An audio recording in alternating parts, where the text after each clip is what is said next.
ನಮಸ್ಕಾರ ಎಲ್ರಿಗೂ, welcome to the channel. ಇವತ್ತು ನಾನು ರಾ ಬನಾನಾದು ಮೊಸರು ಬಜ್ಜಿ ಮಾಡ್ತಾಯಿದ್ದೀನಿ. ಅದಕ್ಕೆ ಬೇಕಾಗಿರೋದು ಒಂದು ಸ್ಕಿನ್ ತೆಗೆದುಬಿಟ್ಟಿದ್ದೀನಿ. ರಾ ಬನಾನಾ, ಮಸ್ಟರ್ಡ್ ಸೀಡ್ಸು, ಇಂಗು, ಕಡಲೆಪಪ್ಪು, ಸಾಲ್ಟು, ಜಿಂಜರು, ಜೀರಿಗೆ, ಕರಿಬೇವು, ಗ್ರೀನ್ ಚಿಲ್ಲಿ, ಎಣ್ಣೆ, ತೆಂಗಿನಕಾಯಿ, ಕೊತ್ತಂಬರಿ ಸೊಪ್ಪು, ಮೊಸರು.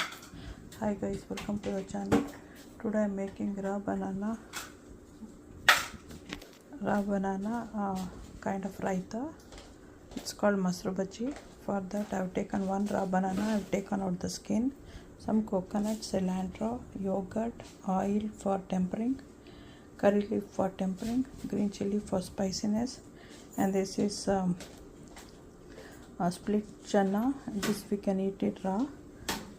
I'm using this one for grinding, this one for also grinding. This I'm using little for grinding and some for tempering. This is for grinding. Salt, ginger, cumin seeds, curry leaves, green chili, mustard, asafoetida, yogurt, cilantro, oil. Now I have already peeled banana. I'll be putting for cooking. I'll cut that into half and then put it in a hot water.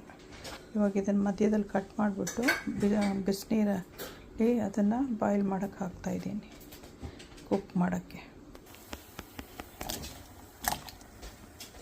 ಒಂದು ಸತಿ ಇದು cook ಆದಮೇಲೆ ಇದನ್ನು small ಪೀಸಸ್ಸಿಗೆ cut ಮಾಡಿಬಿಟ್ಟು grind ಆಗಿರೋ ಇದಕ್ಕೆ add ಮಾಡಿ ಒಂದು ಒಗ್ಗರಣೆ ಕೊಡೋದಷ್ಟೇ. After this is cook we have to cut it into small pieces like a cube or something. Then we will be adding to this the grinded paste and then giving the tempering. ಇದಕ್ಕೆ coconut,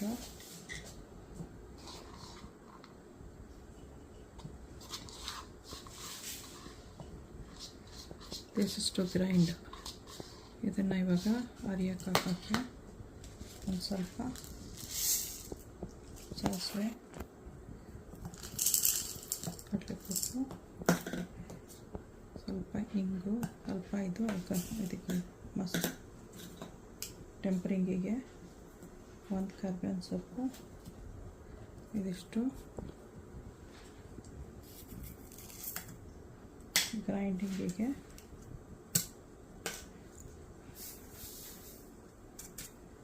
ಇದಿಷ್ಟು ಹಾಕಬೇಕು ಗ್ರೈಂಡಿಂಗಿಗೆ. Grind ಆದಮೇಲೆ ಮತ್ತೆ ತೋರಿಸ್ತೀನಿ.